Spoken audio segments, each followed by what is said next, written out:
You very likely heard that humans only use 10% of their brains, or that goldfish have a 3-second memory, or even that shaving makes hair grow back thicker. And I bet you still think most of these are true. They're not. None of them. Yet, you believed them. But why? Because they beat the truth by getting to your brain first. They bypassed your critical thinking. They won. This fight between true and what feels true is happening right now with every piece of information fighting for space in your head. Something you read today or half remember from last week.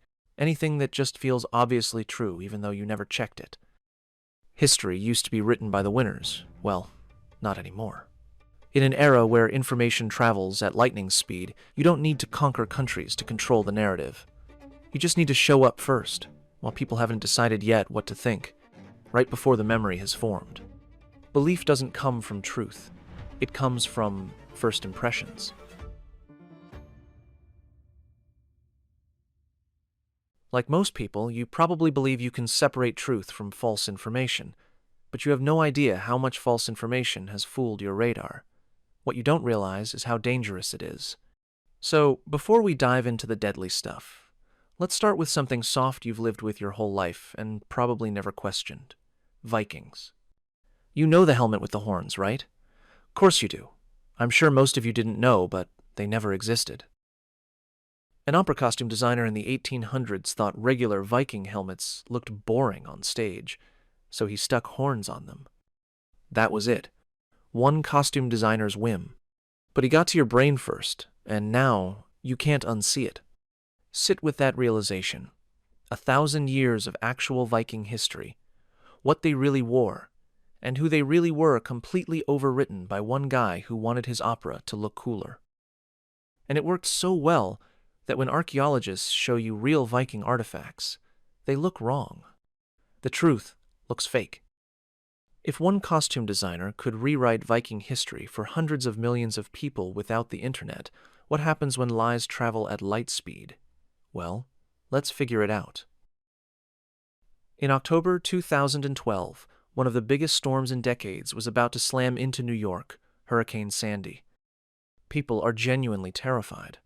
They load their cars in the middle of the night and make those calls to family with words you hope you'll never have to say in case they don't survive. Everyone's glued to their phones and computers, checking news feeds and social media constantly for updates about what's coming. Twitter is exploding with evacuation photos. People posting videos of empty store shelves and friends sharing location updates as they flee the city.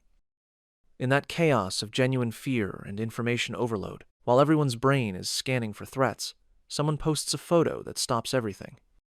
A massive great white shark is swimming down a flooded Manhattan street, 4 feet of water, and this huge predator glides past a subway entrance like it belongs there. This photo looks exactly like what everyone secretly feared in their wildest nightmares. The ocean is reclaiming the city, bringing everything that lives in it. The terror becomes visceral when you realize what this means. With floodwater, you could get swept away by the current and drown, which in itself is already concerning enough. But when there's an apex predator hidden beneath murky water, that means something far different. Now, your leg could get grabbed at any moment from below, and you'd never see it coming. Every step you take in knee-deep water is accompanied by paranoid calculations about being hunted. From the moment anyone stumbles across this photo, they can't help but have their brain flip entirely. Every interaction with floodwater transforms from inconvenient to potentially fatal. Except the photo was completely fake. Someone had grabbed a screenshot from a movie, photoshopped it in probably less than 10 minutes, and posted it on a random Twitter account in the peak of human panic. When you think you might die, you don't fact-check. When everyone around you is sharing the same picture, their panic becomes your proof that the threat is real. Millions of people simultaneously convinced they could be eaten alive in the neighborhood where they grew up makes the shark feel very inescapably present. Within hours, it's everywhere on social media, reaching more people than official evacuation notices. People are calling relatives asking if sharks have invaded Manhattan. Emergency hotlines are getting spammed with shark calls, exactly when those lines need to stay clear for people trapped in rising water, when every second of communication capacity could mean the difference between life and death for someone stranded on a rooftop. Rescue coordinators waste time explaining that sharks aren't swimming through subway stations while actual people drown in floodwater. Meanwhile, professional journalists are documenting every aspect of what's actually happening, but the shark photo reaches more people than any of their coverage. Even though news outlets quickly debunked it, the damage was already done. The shark was already swimming in everyone's head. This photo has made its way into the collective memory more deeply than any real footage of Hurricane Sandy, not people who lost their homes or emergency workers who lost their lives. When people remember that event today, they remember the shark first, even if they know it was fake. Although it was for a few hours, it didn't just spread faster than the truth, it became the truth. We are over a decade later, and that photo is still out there getting shared every time there's a flood somewhere, still fooling new people who've never seen it before. One person accidentally discovered that a few minutes of basic software editing can not only have real consequences, but can also rewrite the collective memory for millions of people. This time it was accidental, but it doesn't have to be. Do you think no one took notes? Back just 3 decades ago, when something big happened, you had maybe 4 places to find out about it: the evening news, the morning newspaper, and radio. A handful of reporters with cameras and credentials, telling millions of people what happened. They got there, gathered the facts, and you got the story the next day, filtered through professionals who had time to figure out what was actually going on. Today, everyone's got a camera inside their pocket, and individual witnesses can now capture any live event. Which sounds amazing, right? Real people telling real stories as they happen. No editorial agenda or filter, just raw truth from the ground. What emerged from that is an economy where human attention became the scarce resource being competed for. Every piece of information now fights for the same limited cognitive bandwidth. And that precisely means something structural has changed. Speed has become very important. The first version of an event, whether it's accurate or completely made up, is what everyone will most likely remember. When everyone can publish, verifying the truth has a cost. It can take multiple hours while posting something takes just a few minutes. Under these new rules, the loudest, most shocking one wins. Your brain's drowning. Americans check their phones 205 times a day now. That's every few minutes you're awake. But think about what your brain was actually designed to handle. Your grandfather got maybe a handful of important updates per week. The weather's changing, someone died in a car accident, the Senate adopted a new law. That's about it. Now you're encountering more content before lunch than entire civilizations used to produce in years. The amount of content the average person scrolls through every single day is roughly the height of a skyscraper. And that's only the scrolling part. Your grandfather might have encountered that much new information across several years. What happened since then is that with that overload of information, your brain had to adapt, so it started cheating and taking shortcuts. You don't read anymore. You scan. You see a headline, make instant judgments in a few seconds without opening the article, and move on. This doesn't come without consequences. Since anything that feels dangerous or urgent captures our attention within a world where millions of people are all competing for the same limited attention, the content that triggers those survival responses simply performs better. It gets more views, but what people don't see is that most importantly, this content gets to survive. Not only does it become a micro-precedent for what works, it also shapes the brains of millions of people a little bit more. The system rewards engagement, but engagement and truth are completely different things. A lie that makes you angry gets rewarded the same as a fact that makes you angry. Actually, the lie probably gets rewarded more because it's designed to hit your emotional buttons harder. And what keeps people engaged is whatever feels most urgent. This creates a feedback loop where the most emotionally activating content rises to the top. That is what our collective behavior rewards. By the time your rational mind catches up, the urgent version has already made it into your memory. Your attention is finite. Your ability to fact-check every piece of information you encounter is 0. Let me repeat this.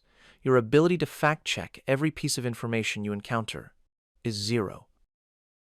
And whoever got there first doesn't just win the argument, they become the reference point for everything that follows. See, the old world gave us vertical information, a few dozen people at the top of news organizations, government agencies, universities, deciding what millions heard about everything. Walter Cronkite tells you the war is going badly, and that becomes reality for 50 million Americans simultaneously. That system produced some incredible things. Deep investigative reporting that took months, fact-checking departments, editors who caught obvious lies before they reached anyone. When the Pentagon Papers leaked, you got serious journalists spending weeks verifying every document. Professional accountability. But it also gave you information gatekeeping on a massive scale. Stories that threatened powerful interests just disappeared. Entire populations getting the same filtered version of reality because 3 networks agreed on what mattered. Voices that didn't fit the mainstream narrative never reached anyone. Today we've built the opposite, horizontal chaos where everyone broadcasts to everyone. Your neighbor's Instagram story reaches the same feed as CNN breaking news. Some teenager with a phone can break a story that changes everything. Marginalized voices that would never make it past traditional editors now reach millions directly. The upside is genuinely real. Information now finds ways to flow around official attempts to control it. We get authentic perspectives from real people who share stories that legacy media either miss or purposefully choose not to cover. Those Hurricane Sandy victims, tweeting from their rooftops, got help because they could broadcast their exact locations instantly. But horizontal also means the Hurricane Sandy shark doesn't need any approval to reach millions. It just needs to feel urgent enough that people share it before thinking. And platforms aren't actually neutral hosts. They're constantly deciding what you see based on what generates the most engagement, which is really just emotional velocity. How fast can they make you feel something strong enough to react? Both systems, turns out, reward whatever grabs attention the hardest. Vertical gave us Viking horns through movies. Horizontal gives us sharks in floods through social media. Different mechanisms, same outcome. The most compelling version wins, regardless of truth. Traditionally, whoever won the war got to write the textbooks afterward. Military victory led to narrative victory, because you controlled the printing presses, the schools, the official channels. But now, narrative victory has completely detached from any other kind of power. You can win every conventional battle and lose the story. The U.S. military spent 20 years in Afghanistan with the most advanced technology and unlimited resources, but lost the narrative war to guys with phones and basic video editing software. Or look at how corporations that dominate their industries can't control simple stories about their own products. The mechanics of victory have shifted to pure attention economics. Does your information exploit the gap between what people want to believe and what they currently believe? Can you time your entry into the cognitive markets during windows of maximum receptivity? Can you manufacture the feeling that people discovered your version themselves rather than had it sold to them? This creates these weird inversions where traditional power becomes almost irrelevant to narrative control. A government can share its version of any event, but that version now enters a cognitive marketplace where competing narratives have already begun shaping how people process the situation. Under this new context, information that was cognitively optimized and arrived first is now a serious competitor. The speed advantage alone can determine which version of any event shapes their initial understanding. The victors are no longer people or entities. Most of the time, they're ideas that happen to be optimized for cognitive territory, regardless of who originally had them or whether they're connected to any centralized power. Now, what happens when that same pattern doesn't just confuse, but gives people permission to kill? Myanmar, 2017. Facebook is everything there. And by everything, I mean everything. The internet basically is Facebook for most people. They don't distinguish between the two. When telecom companies started offering cheap data plans, millions of people came online for the first time, and Facebook was their entire digital world. Now, Myanmar's been a military dictatorship for decades that just opened up, and people are getting their first taste of social media ever. In Myanmar, there's this ethnic minority called the Rohingya, about 1 million Muslims in a predominantly Buddhist country. Although they've been persecuted for years, it was mostly localized and contained. But something changed. Hundreds of posts started to emerge on Facebook. Graphic photos, videos that look like security footage, Stories about Rohingya terrorists attacking Buddhist villages, killing children, and burning monasteries. The content is absolutely horrifying, the kind of stuff that makes your blood boil just seeing it. Except most of it was fake. Old footage from other conflicts, photoshopped images, and completely fabricated stories. It felt real to those who viewed this content, precisely because it was designed to feel real. Facebook's system couldn't tell the difference between sharing something because it made the user laugh and sharing something because it made the user sick with horror.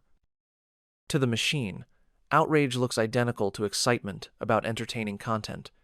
Both are just engagement signals that lead to the same outcome. Every click fed the machine until it dragged that information into millions of feeds. Within months, these fake stories about Rohingya violence were reaching millions of Myanmar Facebook users. People who had never heard of the Rohingya before were suddenly convinced they were surrounded by dangerous terrorists. That's where the virtual barrier broke down. Buddhist monks started giving sermons about the Muslim threat. Military units that had been looking for an excuse to crack down got their justification. Entire villages of Rohingya families were burned out of their homes. We're talking about 700,000 people forced to flee the country. Thousands killed. All because an algorithm designed to maximize engagement accidentally became the most effective genocide propaganda machine in human history. Facebook had been getting warnings about hate speech in Myanmar since 2014, but warnings in Silicon Valley boardrooms don't translate into action when there's no one around who speaks Burmese. The company was busy optimizing for user engagement while genocidal content spread unchecked across a country they barely understood. They finally hired local moderators around mid-2018 and started removing content, but only after international pressure mounted. By then, entire communities had already been killed, including women and young children. Think about that for a second. A bunch of engineers in California built a system to show people content they'd find engaging, just trying to keep users scrolling and spending more time on the platform. That same system, running on autopilot, helped orchestrate one of the fastest genocides in modern history. Nobody planned it or wanted it, at least I hope so. It just emerged from the math. The system succeeded brilliantly at its assigned task while enabling mass murder. We've built machines optimized for engagement, without asking what kind of engagement we'd get. When you reward systems for capturing human attention at any cost, the consequence is that genocide propaganda competes quite well in that marketplace. Our moral revulsion becomes the very signal that helps spread more of whatever disgusts us most. Outrage travels faster than understanding. Fear spreads quicker than facts. The system saw that pattern and amplified it across an entire country.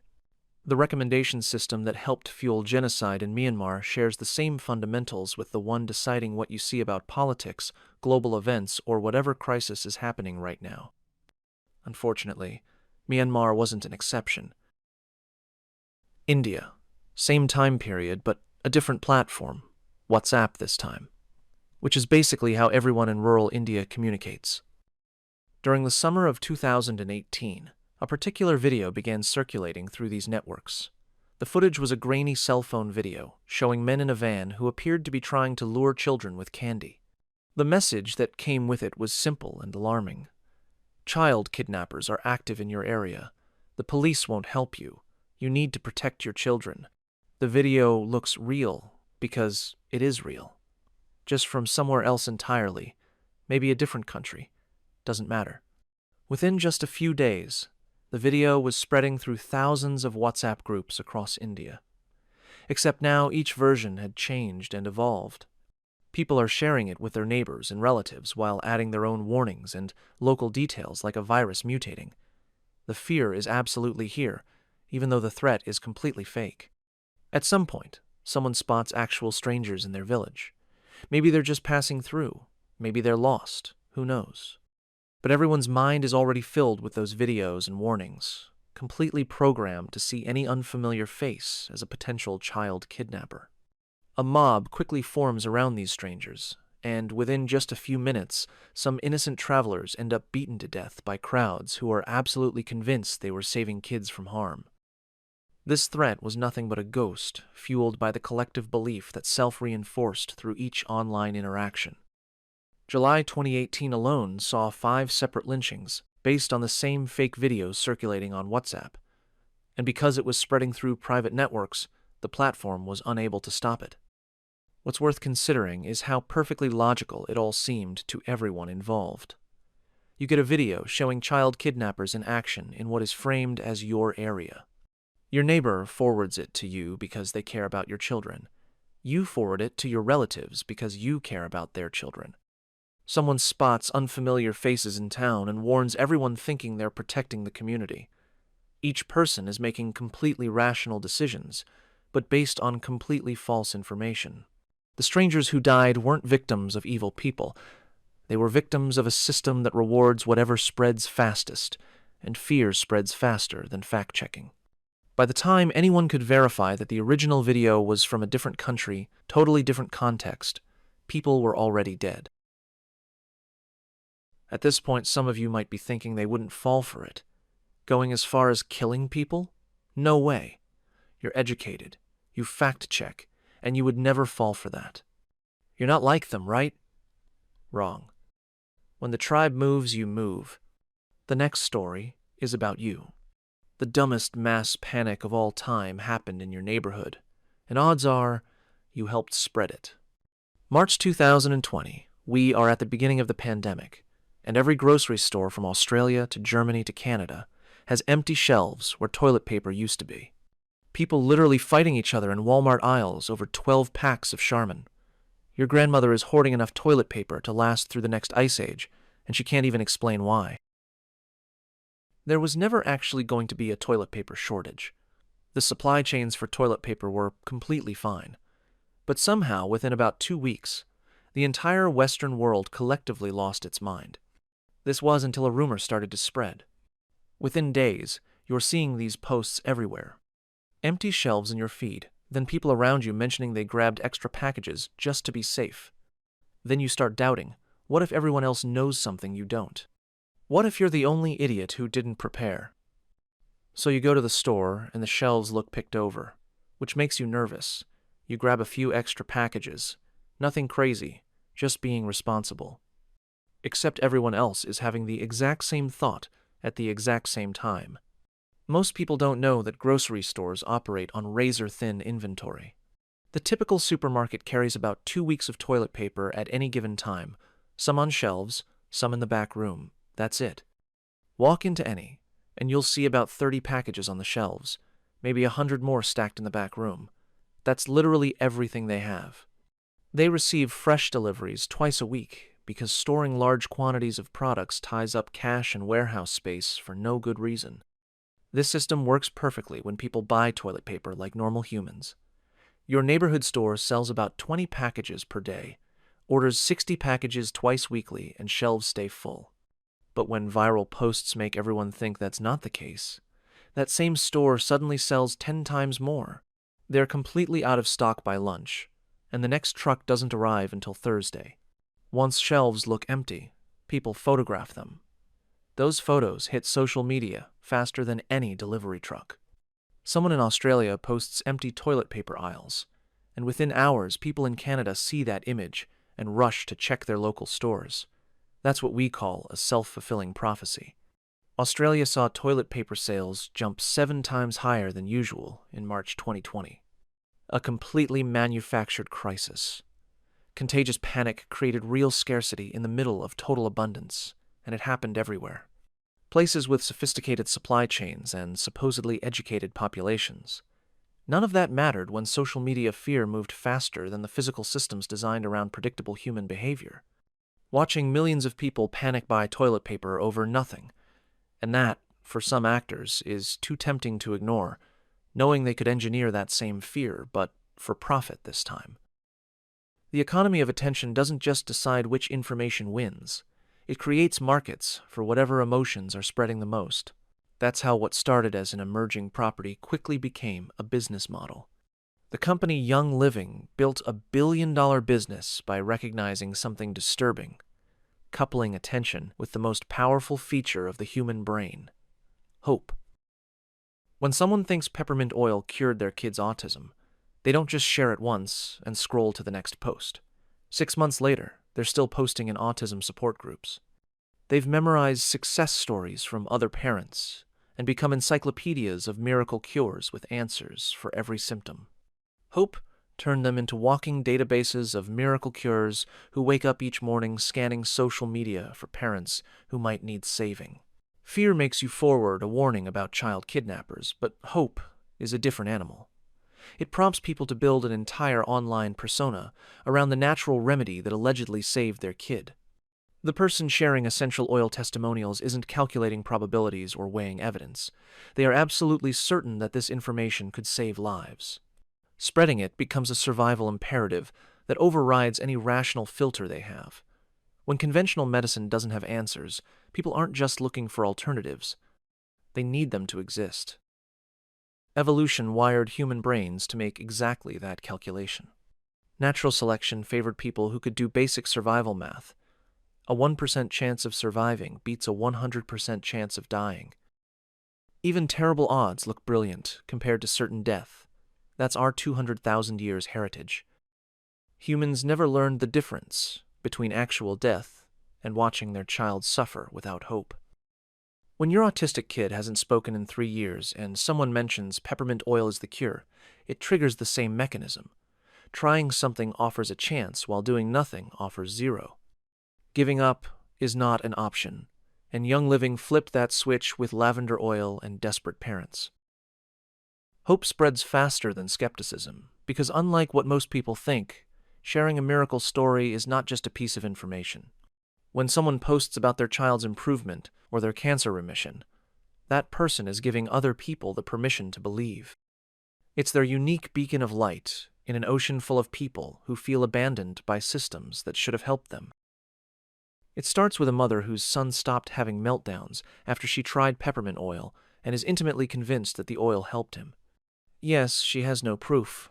It could have been natural development, a coincidence, or selective memory, but it doesn't matter. Her post reaches the feed of 100 mothers in freefall who have been failed by specialists, insurance companies, and school systems. Each one sees her story and calculates the same unconscious math humans have done for millions of years. The shakier her phone camera, the more she stumbles over words and has tears in her voice, the more credible she becomes to minds primed for miracles. Professional marketing looks like manipulation, while raw desperation looks like truth. Young Living built something clever into their system. Every person sharing success stories makes money when someone buys oils through their affiliate link. Because the mother is deeply convinced that she's helping more people find hope, it also makes her feel good about earning that money, which motivates her to share more stories, which reach more people who have been pushed off the map. They carry themselves with the unshakable conviction of someone who experienced a personal miracle. Fear makes people forward warnings, but hope makes people become evangelists. Some of these moms genuinely believe they're helping people. Others suspect it's a placebo, but share their testimonials anyway, because doubt is unbearable, and because attention brings money. The line between sincerity delusion and opportunism is blurred. They built a system that converts human desperation into scalable income. They extract profit from the exact moment when parents realize their autistic child might never speak. When someone gets a terminal diagnosis, or when antidepressants stop working and ending their lives starts looking like a reasonable option. Each month, hundreds of thousands of people clinging to something pay for bottles of lavender oil because they ran out of hope everywhere else. They need to believe something might save them or their families. The legal structure is brilliant in its cruelty. The company never claims their oils cure cancer or autism or depression. They just sell bottles of peppermint oil to distributors who happen to share incredible testimonials about miraculous healing on their personal Facebook accounts. When the FTC comes sniffing around, the company points to its legal disclaimers while counting money generated by thousands of grief-stricken mothers who post before-after videos. The distributors get sued, not the company. People out of options spreading hope get punished, while executives sleep in mansions built on harvested desperation. Those MLMs weaponized evolutionary programming through attention networks that reward hope-based content over everything else. Hope cares about keeping you alive when rationality says, give up. The disturbing part of this is when you look at the hidden face of the iceberg. Because obviously, many of those who try these miracle cures don't get the miracle they expected, which leaves them even more desperate than before. The mother selling oil isn't trying to manipulate her friend, but she's not trying to save her child either. Deep down, she's trying to save herself from the doubt that eats at her every night when her own kids still won't make eye contact despite 6 months of oil treatments. Every person she converts becomes evidence that she made the right choice, that essential oils really do work. At this very moment, there's no turning back for her. She's trapped inside a powerful psychological prison where the price of walking away far exceeds what she spends on the product monthly. Her entire social circle watched her transform from good mom to essential oil evangelist. Walking back those recommendations would mean admitting to everyone who trusts her most that she was catastrophically wrong about the most important decision she ever made regarding her child's health. The people closest to her become witnesses to a commitment she can't escape without losing their respect. She can't accept that she blew all that money and social status on placebo effects while her son continued struggling with the same behavioral problems. This vicious system turns victims into perpetrators, who never realize they've switched roles because they're still drowning too. Each new recruit validates the choice that's slowly bankrupting them. When someone else's child shows tiny improvements after trying oils, it proves her oils could work too if she just finds the right combination or follows the protocol more precisely. The mother desperately recruiting other parents isn't building a business, but a fortress around a decision she can't afford to question. Questioning it would mean admitting she failed her child twice, once by not finding a real solution and once by falling for an expensive lie. That is not an option. MLMs recognize that desperate people attract one another, and as cynical as it is, didn't let this opportunity for profit slip. Authentic conviction makes a mother breaking inside infinitely more persuasive than someone reading from a script. She has no choice but to hold on to it because the alternative is psychological collapse. But MLMs are just small-scale versions of something much bigger happening. The entire concept of who gets to control narratives has completely flipped upside down, and most people haven't noticed because they're still looking for the old kind of power. Even the most powerful voices in the world are losing control. They just haven't admitted it yet. Traditional victory meant controlling physical resources, armies, printing presses, broadcast towers, and government buildings. You won wars, seized territory, appointed officials, and then you got to write the history books. Power flowed downward from institutions to populations. Pentagon briefings turned into newspaper headlines, which became what people believed happened in some foreign conflict they'd never seen. That system has now lost its monopoly over how stories are told to the public and continues to lose ground every single day.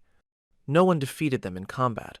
The same people who used to receive carefully filtered and verified news stories now process multiple competing decentralized versions at the same time. In this new landscape, where speed and emotion often matter more than accuracy, individual content creators find themselves operating without a clear playbook. They usually have no idea why their stuff spreads while other people's content gets ignored. Most viral stuff happened by accident, when someone stumbles onto that exact combination of perfect timing and just the right emotional triggers. The people who benefit from viral narratives are usually just as surprised as everyone else when it happens.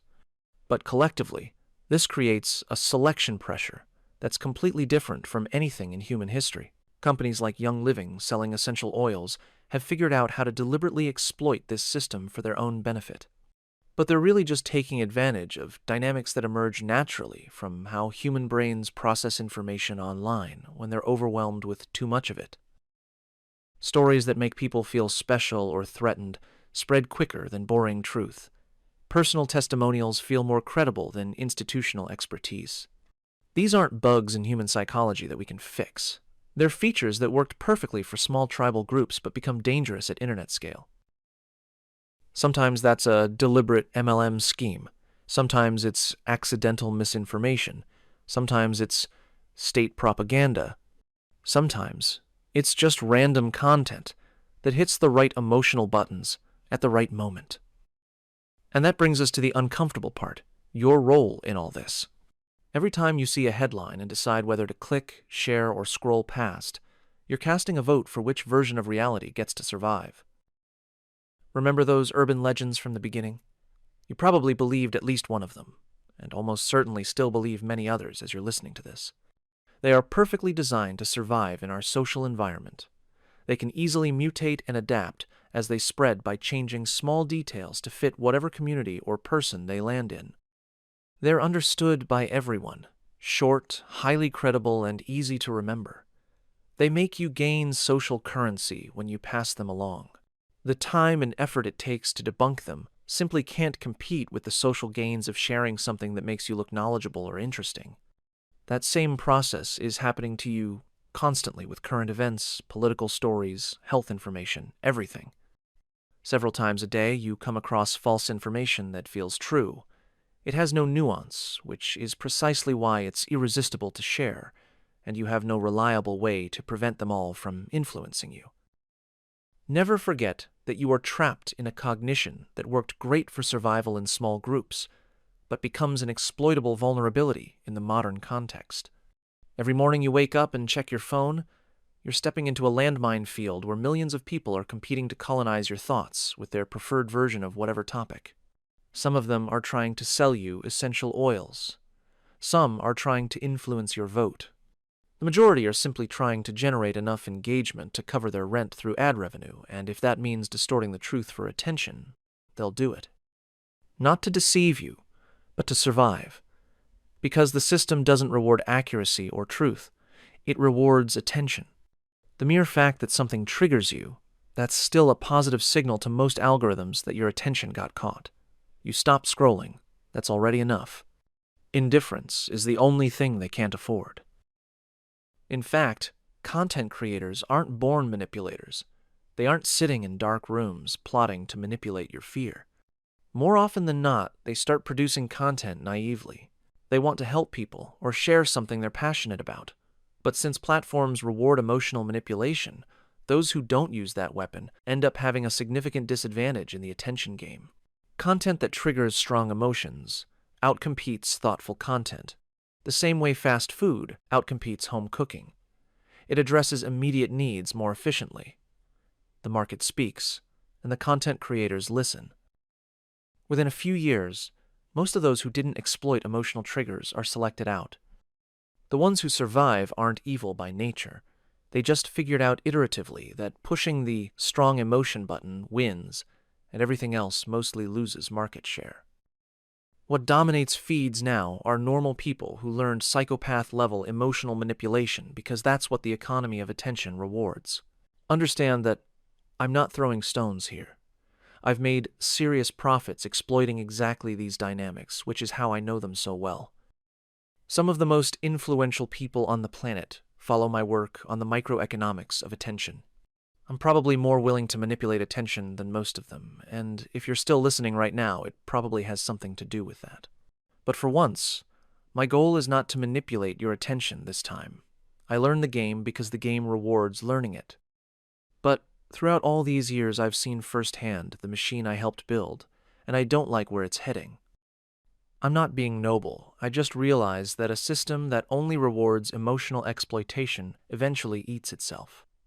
When everyone's optimizing for manipulation, manipulation stops working.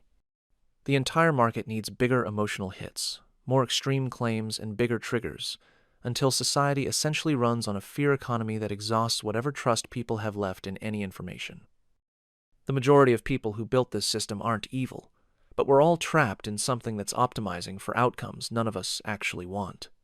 Someone who understands the machine has to explain how it works, especially if they helped build it. You can't opt out of this without becoming a hermit. You can't escape your survival instincts. You are trapped. However, you can at least recognize that it exists. Watch for that split second when something makes you want to immediately share it with someone else. Take the time to double-check the information, because your brain likely just got hit with content optimized to trigger exactly that response. The more urgent it feels, the more suspicious you should be. The history being written right now isn't just the official record of what happens in wars and elections and corporate boardrooms. It's the collective story that emerges from billions of people making micro-decisions about what information deserves their attention, their emotional energy, their willingness to pass it along to others. You're not just consuming that history, you're writing it one click at a time. sometimes with outrage, sometimes with silence, undoubtedly, often with good intentions. Unfortunately, real-world consequences don't wait for perfect motives. You see, permission for violence often begins with concern, a message shared to protect someone, a warning passed along just in case. The intention feels responsible, even kind, but the systems built around attention don't read intentions.